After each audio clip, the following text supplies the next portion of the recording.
Your son is a failure.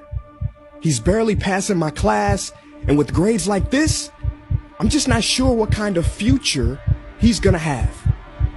What do you have to say for yourself? You're supposed to graduate this year. Listen to Mr. Johnson. What kind of future do you think you're gonna have? With all due respect, don't call me a failure. Failure is an event, not a person, in fact. And you talk about the future, Mr. Johnson, but you're not preparing us for that.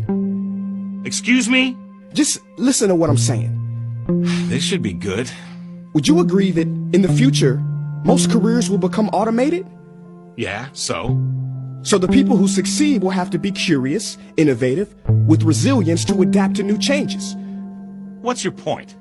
My point is, the focus in this school is not on that. It is on regurgitating information and test taking, and that's just real. But in today's world, creativity is the most important leadership skill. Oh, that's how you feel. You don't have to believe me, but maybe you will believe the 1,500 executives who recently said creativity is the most important leadership skill. See, pretty soon, no one will be hired because of what they know.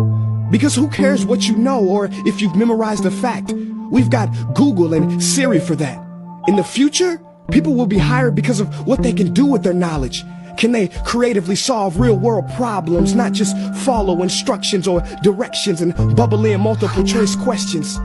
So, Mom, that's why I'm stressed, because these robotic tasks we learn in school should stop. Because no one can do a robot's job better than a robot. Billionaire founder of Alibaba, Jack Ma, said that we should not compete with artificial intelligence, but instead focus on developing unique human intelligence. Mr. Johnson, drills are for teeth, not the human mind. So these repetitive knowledge-based tasks we must leave behind. Or in the future, you're gonna find a lot of people graduating out of your class right into the unemployment line. See, many top companies today don't look at grades. Mom, that old way is expiring. Google has been quoted as saying GPAs are worthless criteria for hiring. Founder of Tesla, Elon Musk, agrees. So I say this with unease and sorrow. If you continue to teach today as you taught yesterday, then you rob us students of tomorrow. Mr. Johnson, I'm gonna keep it real with you. Sometimes sitting in your class is tough. I'm constantly thinking, if I don't look up at the clock, maybe it'll speed up.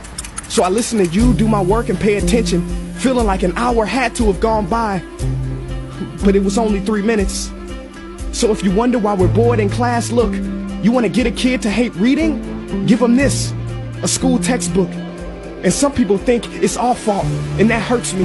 They say you can lead a horse to water, but you can't make him drink. And to that I say no. Firstly, you can put salt in that horse's hay and make him thirsty. And if you bring joy in your classroom, you can make any bad student nerdy, as he or she discovers the beauty of truly learning. Mr. Johnson, I mean no disrespect. You have the most important job on this planet. You build, create, and save lives. But if you really care about my future, like you say, then you have to fully commit and ask yourself honestly, how do I prepare a child for a future that doesn't yet exist? Here's a hint. The answer is not found in this. It's using this and this. See, in the future, we will need more passion and compassion. People with inspired hearts and wisdom to uplift this planet. And Mom, I love you, but can I be real? Go ahead. You want to know one of the biggest factors for childhood success? It's not IQ. It's family meals. And we haven't had one of those in a while. See, I know sometimes you don't feel proud, because I may not be a straight A student, but I'm not stupid. These tests may be 70% of my grade, but they're 0% of my future. But don't worry, I'll pass this class and get through this. But I need you to give me the space I need to be me and live true.